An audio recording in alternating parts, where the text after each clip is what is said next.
오늘 말씀 보도록 하겠습니다. 오늘 하나님께서 우리에게 주시는 소중한 말씀 갈라디아서 5장 16절에서 26절까지의 말씀입니다. 참 귀한 말씀이에요. 갈라디아서 5장 16절에서 26절까지입니다. 제가 16절 읽겠습니다. 그러므로 내가 말합니다. 성령을 따라 사십시오.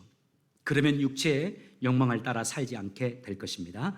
육체의 욕망은 성령을 거스르고 성령이 바라시는 것은 육체의 욕망을 거스릅니다. 이 둘은 서로 반대되는 것이므로 여러분의 욕망대로 살 수 없게 합니다.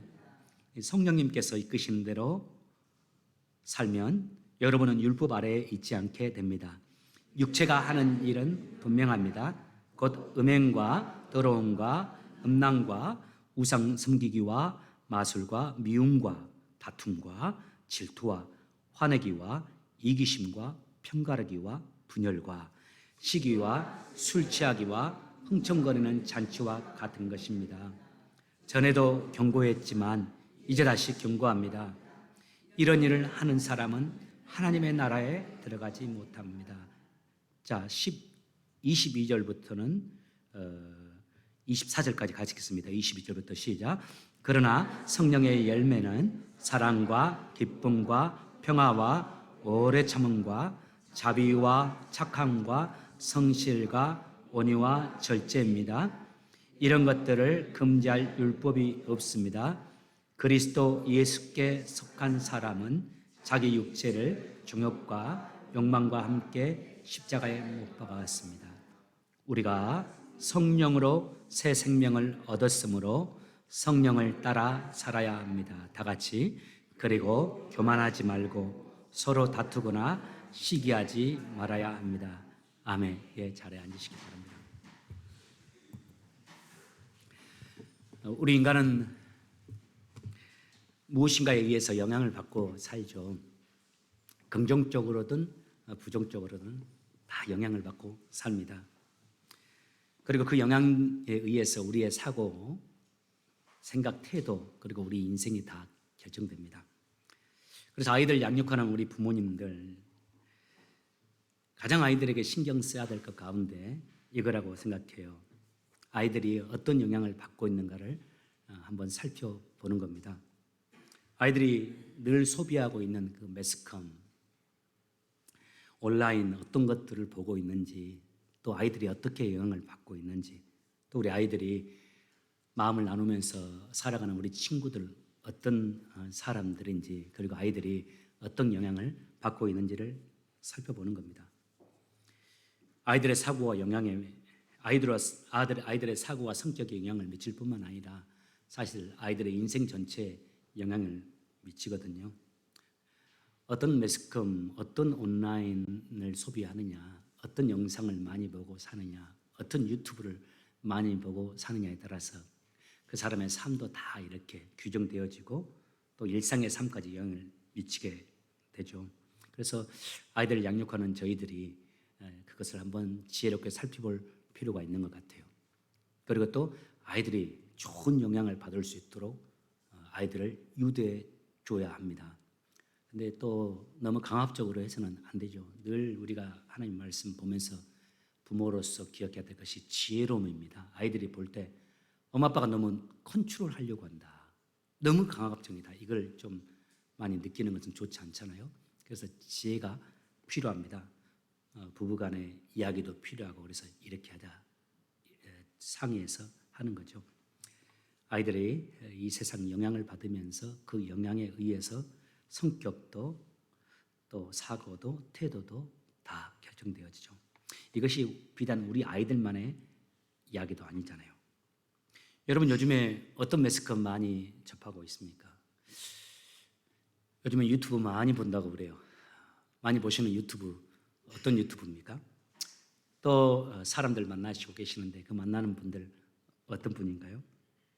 아이들뿐만 아니라 우리들도 다 무엇인가에 의해서 영향을 받고 있습니다.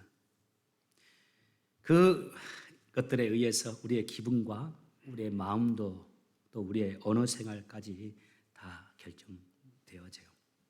그러면 우리가 마음을 써야 합니다. 내게 부정적으로든 긍정적으로든 영향을 미치는 것이 무엇인가를 한번 살펴보는 거예요. 그리고 부정적으로 내게 영향을 미치고 있는 것들은 의도적으로 멀리하고 노력하는 거죠. 그리고 긍정적인 영향을 미치는 것들은 내가 의도적으로 가까이 하는 겁니다.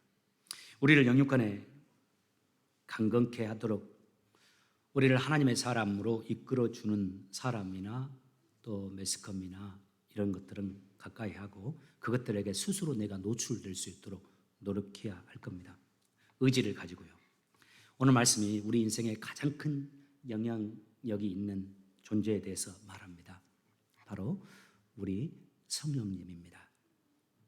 성령님은 눈에 보이지 않지만 우리 가운데 역사하는 하나님의 영입니다. 또 하나님의 능력입니다. 또 예수님이 우리에게 주신 가장 귀한 선물입니다. 예수님께서 성령님에 대해서 이렇게 말씀하셨어요. 요한복음 14장 16절 말씀에 내가 아버지께 구하겠고 그분은 너희와 영원히 함께 있을 다른 보혜사를 보내주실 것이다. 여기서 다른 보혜사를 보내주신다고 해요. 다른 보혜사. 보혜사란 말이 헬라어로 파라클레토스이고요. 영어로는 helper, counselor, comforter, advocate라고 이제 번역할 수 있는데 우리 한국말에서는 보혜사라고 이렇게 번역을 했습니다. 근데 여기서 다른 보혜사라고 지금 나왔잖아요. 그럼 다른 또 한 분이 있다는 거죠. 여기서 다른 보혜사는 성령님인데 성령님이 우리 길을 인도하시고 도와주시고 위로해 주시고 변호해 주신다는 말씀인데 그러면 다른 보혜사가 또 있다는 말씀인데 이 첫 번째 우리의 보혜사는 예수님입니다. 그분이 이 땅에 계시면서 제자들을 위로해 주셨고 도와주셨잖아요. 그런데 그 예수님이 이 땅에 떠나시면서 다른 보혜사를 보내주시겠다고 했는데 그 다른 보혜사 우리와 함께 하시면서 우리를 도와주시고 우리를 위로해 주시고 우리를 변호해 주시고 우리를 인도해 주시는 그분이 바로 성령님입니다. 그 성령님이 하시는 일에 대해서 또 예수님이 친히 설명해 주셨어요. 요한복음 14장 26절 말씀 보혜사 곧 아버지께서 내 이름으로 보내실 성령 그가 너희에게 모든 것을 가르치시고 그리고 내가 너희에게 말한 모든 것을 생각나게 하시리라. 우리에게 선한 길, 바른 길, 또 행복한 길, 옳은 길을 가르쳐 주세요. 우리 심령 안에 계시면서요. 또 생각나게 합니다. 아, 그건 아닌데 이렇게 가야 하는데 이 길이 좋은 것인데. 또 요한복음 16장 13절 말씀에 이렇게 합니다. 진리의 성령이 오시면 그가 너희를 모든 진리 가운데로 인도하시리라. 우리의 걸음을 인도하신다고요. 또 에베소서 3장 16절 말씀에 이렇게 말합니다. 아버지께서 그분의 영광의 풍성함을 따라 그분의 성령을 통해서 여러분 속사람을 능력으로 강건하게 하여 주시고 우리 마음, 우리의 내면, 우리의 영혼을 강하게 하나님이 성령께서 붙잡아 주신다고 해요. 성령님은 우리를 바른 길로 인도해 주십니다. 성령님은 우리가 어떻게 살아야 할지, 어떤 선택을 해야 될지, 어떻게 행동해야 될지를 깨닫게 해 주십니다. 그리고 또 우리의 발걸음을 인도해 주세요.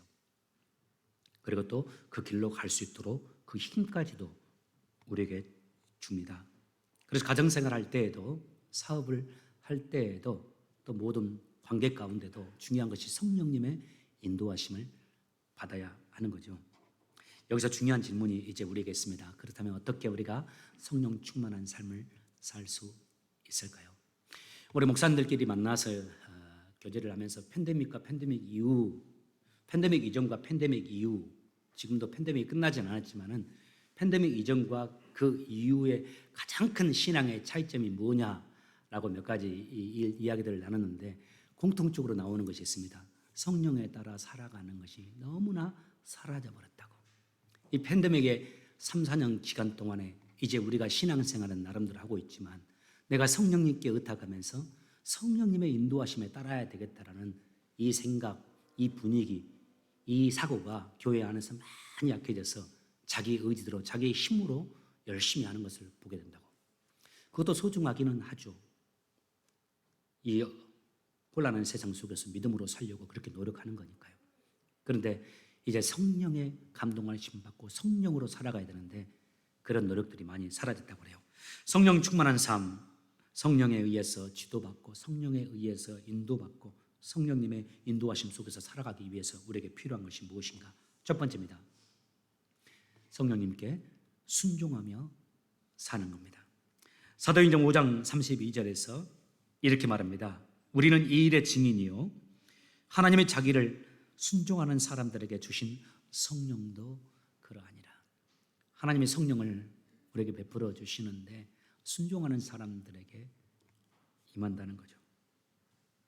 성령님이 우리 안에 거하시면 성령님은 우리에게 말씀합니다. 우리 모두가 다 그분의 음성을 듣고 있어요. 성령님과 가까우면 가까울수록 내 영이 깨어있으면 깨어있을수록 그 성령님의 음성이 잘 들릴 겁니다. 나는 성령님의 음성을 듣지 못한다 이렇게 말한다 할지라도 제가 여러 번 말씀드렸지만 우리의 양심이요 신앙 양심에 성령님은 계속 말씀하고 있기 때문에 우리 양심으로도 우리가 사실은 성령님의 음성을 듣고 있죠. 예수 믿기 전 성령님이 내 안에 오시기 전에는 그렇게 좋았던 것들이 내 마음에 싫어지는 것이 있잖아요. 그리고 예수 믿기 전에는 그렇게 싫어했던 그 모습들, 그리스도인들의 그런 모습들 갑자기 좋아지고 이제는 오히려 더 닮고 싶은 그런 것들이 있죠. 마음이 그렇게 변해버리는 이유가 내 안에 계시는 성령님께서 내 마음을 다스리면서 역사하시기 때문에 그렇습니다. 성령님은 순종하는 사람에게 부어지고 순종하는 사람에게 역사합니다. 오늘 우리가 성령 충만의 의미를 조금 오해하고 있는 것들이 있어요. 우리도 뜨겁게 찬양을 하는 교회 중 하나지만 뜨겁게 찬양하고 간절히 기도하는 것 이것을 성령 충만으로 생각하는 경향이 있습니다. 물론 하나님의 영광을 향해서 간절히 사모하고 뜨겁게 찬양하고 기도하는 것 그거 소중합니다. 그것이 우리를 성령 충만으로 이끌어주죠. 그런데 이것이 성령 충만의 전부는 아닙니다. 이것이 어쩌면 성령 충만할 수 있도록 도와주는 것이고 성령 충만의 원동력이 될 수는 있어요. 진정한 성령 충만은 성령님께 내가 완전히 사로잡히는 겁니다. 내 생각이, 내 사고가요. 내 마음과 내 말과 내 행동이 성령께 사로잡히는 것.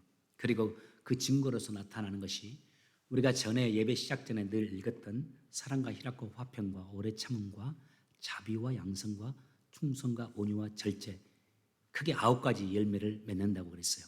그래서 그 열매를 무슨 열매라고 부릅니까? 성령의 열매. 성령님이 내 안에 사시면서 맺어지는 열매입니다. 내가 그것들을 맺으려고 노력해도 성령께서 내게 말씀하신 그 말씀에 순종하지 않으면 안 맺어집니다. 그래서 더 절망하게 되죠. 그러나 내가 성령께 순종하며 살면서 성령의 음성에 귀를 기울이면서 살면 그 열매들이 나의 삶을 통해서 하나하나 조금씩 맺어지게 됩니다. 복음주의 성령론의 권위자 R.A. 토레이 목사님 그분이 성령의 7가지 열매를 언급하면서 그 7가지 열매가 맺혀지기 위한 핵심 한 가지를 제시한다고 하면서 제시한 것이 바로 순종이라고 했습니다. 내가 성령님께 순종할 때 성령님은 내게 역사하셔서 내 삶을 통해서 열매를 맺어 가신다는 말씀이고 내가 성령께 순종할 때 성령 충만이 우리에게 지속될 수 있다는 겁니다. 첫 번째, 성령 충만한 삶을 살 수 있고 성령의 인도하심을 받으면서 늘 성령 충만으로 승리할 수 있는 비결 바로 성령님의 음성에 순종하는 겁니다. 두 번째, 성령 충만한 삶을 살기 위해서 성령님이 내게서 소멸되지 않게 하는 겁니다. 데살로니가 전서 5장 19절에 이렇게 말합니다. 성령을 소멸하지 말며. 그 앞구절이 저희 집 가훈이에요. 5장 16절에 항상 기뻐하라. 쉬지 말고 기도하라. 범사에 감사하라.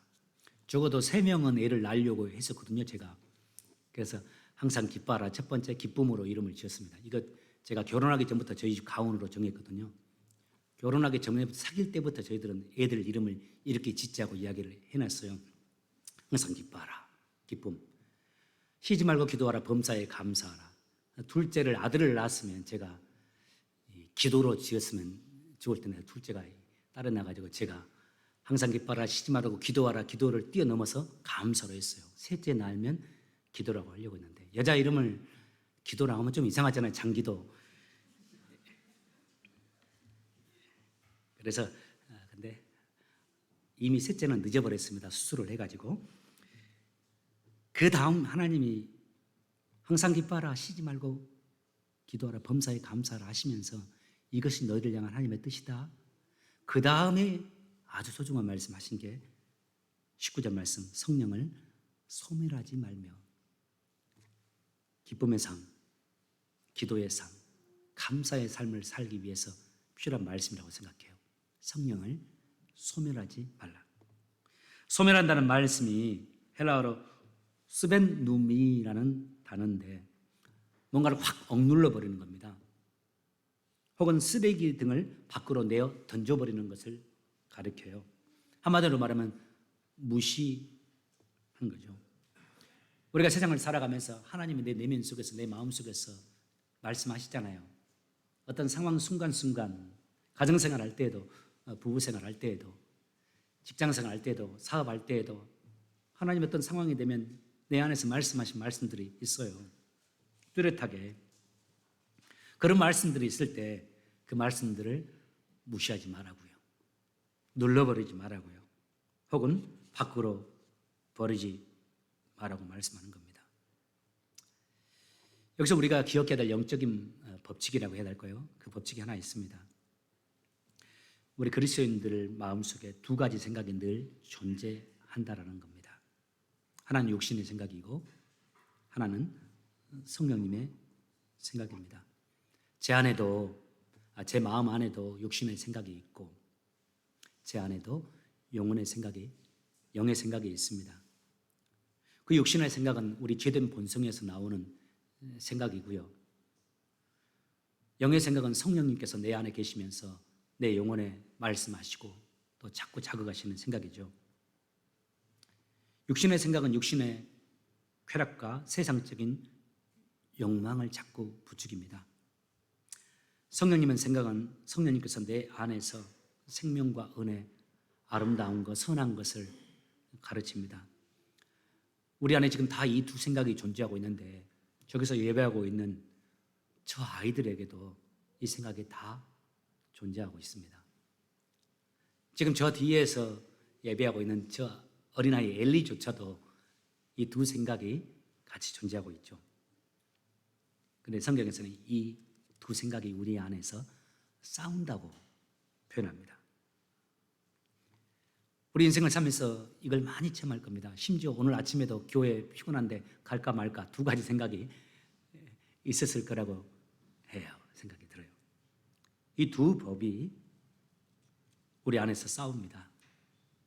내 영이 강하면 영혼의 생각을 내가 취하고 살아갈 것이고 내 영혼의 힘이 너무 약해버리면 육신의 생각대로 육신의 것을 취하고 살아갈 겁니다. 이것을 아시는 주님께서 오늘 본문에서 우리에게 이렇게 말씀합니다. 16절에 같이 되나요? 그러므로 같이 읽겠습니다. 시작. 그러므로 내가 말합니다. 성령을 따라 사십시오. 그러면 육체의 욕망을 따라 살지 않게 될 것입니다. 육체의 욕망대로 살지 않으리라 그것보다는 안 해야지 하면 더 하고 싶으니까 내가 성령의 감동하심에 따라야지. 누가 그러더라고요. 목사님 그러니까 자꾸 가난한 사람만 보여가지고 못 쓰겠어요. 내가 좀 돈이 있는데 자꾸 가난한 사람들만 눈에 보여가지고 좀 도와주라 속에서 그렇게 한다고 그래서 뭐 할 수 있는 데까지 해보십시오. 제가 그런 이야기 했습니다만 우리 망할 만큼 하나님이 도와주라고 하겠습니까? 그리고 지금 우리 가운데 있는 분들이 뭐 쉽게 그렇게 많이 도울 수 있는 분들은 아니죠. 성령께서 우리에게 누군가를 도와주어라. 또 뭐 심지어는 누군가를 또 좀 케어해 주어라. 교회 봉사를 좀 해라. 또 어디로 가서 조금 선한 일을 해라. 뭐 직장 생활하면 좀 직장에 조금 더 빨리 가서 열심히 좀 일해라 할 수도 있고요. 또 미운 사람 사랑해라, 이해해라 이렇게 말씀하신 것들이 있을 거예요. 그 성령님의 음성에 따라 사는 거죠. 17절에 육체의 욕망은 성령을 거스르고 성령이 바라시는 것은 육체의 욕망을 거스릅니다. 생각이 다르죠. 이 둘은 서로 반대되는 것이므로 여러분의 욕망대로 살 수 없게 합니다. 그런데 18절입니다. 성령께서 이끄시는 대로 살면 여러분은 율법 아래에 있지 않게 됩니다. 성령님께서 이끄시는 대로 살면요. 오늘 또 다윗을 한번 언급하고 싶어요. 신약 성경에는 성령의 충만하심을 입은 사람들이 많았습니다. 우리가 오순절 성령 임재 이후로 성령께서 각 사람의 심령에 내주하셔서 예수를 믿게 하시고 마음을 감동하시면서 하나님 뜻대로 살도록 도와주셨어요. 근데 구약에는 그렇게 성령 충만한 자들이 많지는 않았습니다. 표현을 하자면 옷을 입은 것처럼 성령께서 이렇게 어떤 사람들에게 옷을 입히듯이 역사하셨어요. 그런데 신약에는 내면에 우리 속에 확 들어와서 말씀하신 거거든요. 그런데 구약에 그렇게 성령 충만한 자들이 많지 않은 아주 소수만 성령 충만을 했는데 그 중에 한 사람이 다윗입니다. 그래서 다윗이 성령 충만했기 때문에 연주를 하면 어떻게 됐어요? 악기가 떠나갔어요. 그래서 사울이 여호와의 부르시는 악신에 의해서 시달릴 때 연주하는 사울을 불러서 연주하니까 악기가 떠나갔잖아요. 그리고 다윗은 하나님이 주신 영감, 기쁨이 충만했어요. 그래서 법궤가 들어올 때 다른 이들은 이해하지 못할 정도로 너무 기뻐서 속 안에서 성령께서 감동하시니까요. 춤을 췄잖아요. 그만큼 하나님의 사람 다윗은 성령의 사람이었어요. 그런데 그에게 성령이 오늘 본문의 말씀에 본 대로 소멸되는 사건이 생기죠. 이 사건은 성경에 기록하지 않았으면 좋았을 텐데 다윗의 인생에는 하나님이 그 일을 그대로 다 기록하고 있어요. 성경은 있는 그대로 기록합니다. 밧세바를 취하고 밧세바의 남편 우리아를 죽이는 범죄입니다. 결코 해서는 안 될 일인데 그 하나님의 사람 다윗이 그 어리석은 일을 행해요. 그때 다윗이 어떻게 합니까? 성령께서 계속 말씀하셨을 거예요. 그 여인을 품고자 하는 그 마음을 가졌을 때부터 안 된다고요. 절대 저 여인은 너의 아내가 아니니까 그 여인을 취해서는 안 된다고요. 근데 공중에 높은 공중을 거닐다가 그 여인을 목욕하는 것을 보고서 그 여인에게 홀딱 반해가지고 그 여인을 자꾸 취하고 싶은 거예요. 왕의 힘을 이용해서 계속 성령께서 말씀하셨을 거예요. 안 된다고. 그래서는 안 된다고. 다윗의 마음속에 들렸을 겁니다. 육신의 소욕이 밧세바를 취하고 싶은데 결코 안 된다라고 성령께서 말씀하셨을 겁니다. 취해버립니다. 참 그런데 더 불행한 일이 또 생겨요. 그냥 그걸로 끝났으면 좋겠는데 애가 생겨버리잖아요. 임신을 해버립니다. 이거 밝혀지면 어떻게 돼요? 그거 너무 무서웠을 것 같아요. 제가 만약 다윗이라면. 그동안 쌓아봤던 명예, 리더십들, 존경들 다 무너져 버리는 거잖아요. 한순간에 무너져 버려요. 그리고 모든 사람들에게 손가락질 받는 존재가 되어버릴 것 같아요. 이게 무서운 것 같아요. 차라리 내가 가난해지는 것이 더 낫지. 그래서 그 임신한 상황을 보고서 다윗이 한 행동, 밧세바의 남편 우리아를 비밀스럽게 죽여버리지 않습니까? 죽음의 현장에 가장 치열한 전투에 앞장서서 보내서 죽게 만들어요. 성령님께서 그 모든 과정 속에서 끝없이 여러 번 말씀하셨을 거예요. 안 된다고. 내가 너에게 권력을 준 것이 이렇게 하라고 준 것이 아니라고. 너에게 물질과 부를 준 것이 이것을 위해 준 것이 아니라고요. 만약 너 그렇게 하다가는 완전히 망할 것이라고. 너 부끄러운 삶을 살게 될 거라고. 더 고통스러워질 거라고 말씀하셨을 거예요. 그런데 다윗이 하나님의 성령의 말씀을 듣지 않아요. 그리고 원하는 대로 육체의 소욕대로 행해버립니다. 우리아를 죽여버리죠. 그리고 또 참 다윗 보면 우리아를 죽인 다음에 밧세바를 자기 아내로 맞이합니다. 사람들이 그랬을 거예요. 역시 다윗이라고. 하나님의 사람 다윗이라고. 자기의 신하 우리아가 죽으니까 그 아내를 맞이해서 바세바를 아내로 맞이해서 그 바세바를 돌봐주고 보호해준다고. 사람들은 또 박수를 치고 칭송했을 거예요. 다윗의 입장에서는 아무 고민할 필요가 없잖아요. 누구도 이제 모르지 않습니까? 오히려 자기에게는 좋은 상황이 되어버렸어요. 딱 한 사람, 한 분, 하나님만 이해해주면 됩니다. 여러분, 근데 하나님 어떻게 하신 줄 아시죠? 하나님 참 이럴 때는 무섭습니다. 하나님이 가만두지 않습니다. 왜 그랬을까요? 왜 가만두지 않았을까요? 좀 이해해 주시면 좋을 텐데 왜 이런 일을 굳이 드러내셨을까? 저는 그렇게 생각해요. 만약에 이 일을 묵인한다면 다윗은 그 이후로 더 괴물이 될 겁니다. 왕의 권력을 이용해서 더 많은 여인들을 취할 것이고 또 영적으로 방자해져서 하나 둘 못할 행동이 없게 될 겁니다.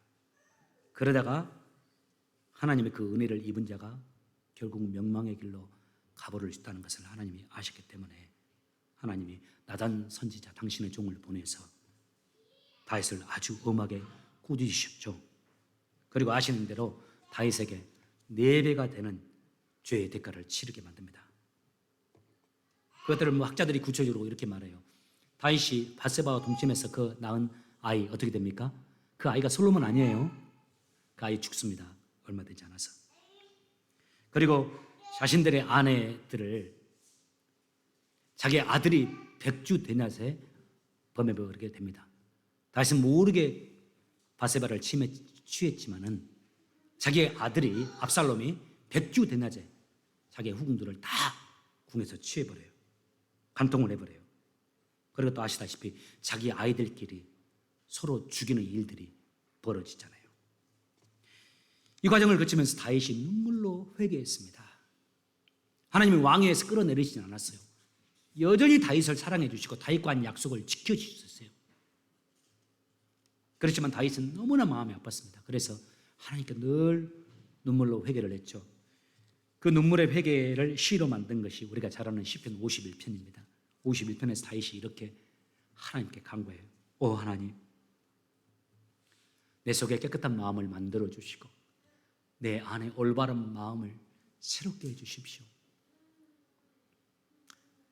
나를 주 앞에서 쫓아내지 마시고 주님의 성령을 내게서 거두지 마소서.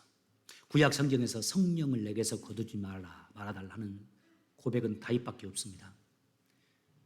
성령을 체험한 분이고 성령 안에서 살아가는 사람이었기 때문에 자신이 육신에 속한 자가 되어서 그 죄악을 지으면서 죄를 은폐하면서 살아가고 있을 때 자기 심령이 어떤 상태인지를 다윗이 스스로 알았어요.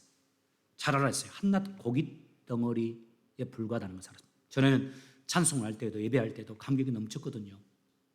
제사장 들과 함께 하나님께 제사를 드리고 경배를 드릴 때 자기 심령에 법궤가 들어올 때 속이 다 보일 정도로 춤을 추면서 기뻐했던 그 감동이 있었는데 이제는 그 죄를 범하면서 그 죄를 범하는 과정 그리고 그 은폐하고 있을 때는 그런 감동이 전혀 없다는 것을 느꼈어요. 아, 내 안에서 성령이 소멸되었구나. 그걸 다 한 겁니다.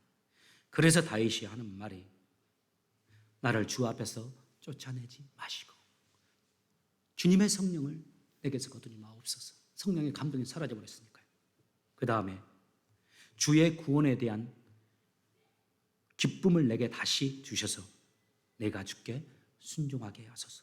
구원의 기쁨을 내게 회복시켜 주소서라고 말합니다. 성령이 소멸되었을 때 또 성령이 회복되어서 성령이 충만했을 때를 다윗이 경험하면서 저는 성령에 대한 글을 쓴 겁니다.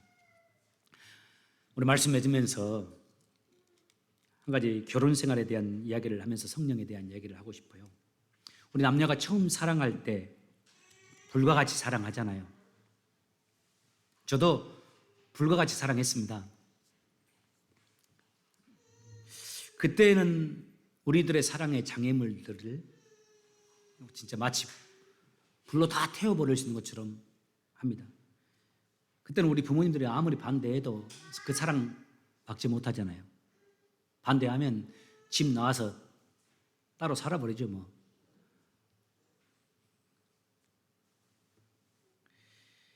그런데 많은 경우에 그런 모습이 오래가지 못하는 경우도 있죠. 그렇게 사랑했는데 시간 지나면서 오히려 싸우고 아파하면서 서로에게 상처를 주는 그런 관계가 될 수도 있어요. 왜 그럴까요? 저는 서로 다르기 때문이라고 생각합니다. 두 사람의 차이가 분명하잖아요. 생각이 다르잖아요. 사고방식도 다르고요. 취향도 다르고 라이프 스타일이 다르잖아요. 그런데 결혼하기 전에는 어떻게 그렇게 사랑하면서 하나 되어 살 수 있었느냐? 결혼하기 전이나 신혼 때에는 삶의 중심을 상대방에게 두었기 때문이라고 생각해요. 내 삶의 중심을, 삶의 무게를 상대방에게 두고 살기 때문에 그 차이들 얼마든지 극복할 수 있습니다. 내 생각이나 내 라이프 스타일, 취향을 상대에게 양보해서 상대를 기쁘게 해줄 수 있어요. 그렇게 지냅니다. 상대에게 삶의 무게를 두고 있는 거죠. 삶의 중심을 두고 있는 거죠. 그러나 시간이 지나면서 이제 무게중심이 원위치됩니다. 내게로. 무게중심이 내게로 올 때부터 이제 갈등이 시작됩니다. 사랑하면서도 미워하고. 세월이 흐르면서 잘못하면 신뢰가 깨지게 되고요. 더 심해지면 사랑도 없고 아무런 감격도 없어지잖아요. 그런데 모든 부부가 다 그런 것은 아닌 것 아실 겁니다. 시간이 아무리 많이 흘려도 여전히 아껴주는 부부들 있습니다. 아니 반대로 시간이 흐를수록 더 사랑하고 더 하나 되고 더 아껴주고 멋있게 살아가는 분들이 있어요. 그분들 한번 보시기 바랍니다. 공통적으로 그분들 무게중심이 상대에게 있을 겁니다. 저는 우리들이 이렇게 노력하기를 원해요. 그와 함께 더불어서 노력해야 될 것이 바로 성령님과 우리 관계도 그렇습니다. 성령 충만한 삶을 살기 위해서 우리에게 필요한 것, 삶의 무게중심을 성령님에게 두고 사는 겁니다. 성령님이 나보다 더 지혜로우신 분이잖아요. 나보다 더 멀리 보시는 분이고 나보다 더 거룩하고 선한 분입니다. 그분에게 내가 의지하고 삶의 무게를, 삶의 중심을 그분에게 두고 살아가면 그분께서 나의 삶을 선하고 아름다운 길로 인도해 주실 겁니다. 말씀 정리합니다. 내가 늘 성령이 거하는 하나님의 성전인 것을 기억하며 사시고 그 성령께서 내게 말씀하신 그 말씀에 순종하고 항상 성령님의 순종한 가운데 성령 충만한 가운데 승리하는 여러분과 제가 되기를 주의 이름으로 축복합니다. 기도합시다. 살아계신 아버지, 늘 저희들 우리에게 말씀하시는 성령님을 의식하면서 살아가게 하시고 성령님께서 말씀하신 그 말씀에 순종하며 살 수 있도록 도와주옵소서. 내 육신의 소욕과 내 영의 소욕이 싸울 때 하나님 육신의 소욕대로 살지 아니하고 성령께서 말씀하시는 그 말씀에 순종하면서 감사하면서 믿음으로 우리에게 주어진 믿음의 행진을 끝까지 유지해 갈 수 있도록 주님 도와주옵소서. 주께 의탁하며 예수님의 이름으로 기도합니다.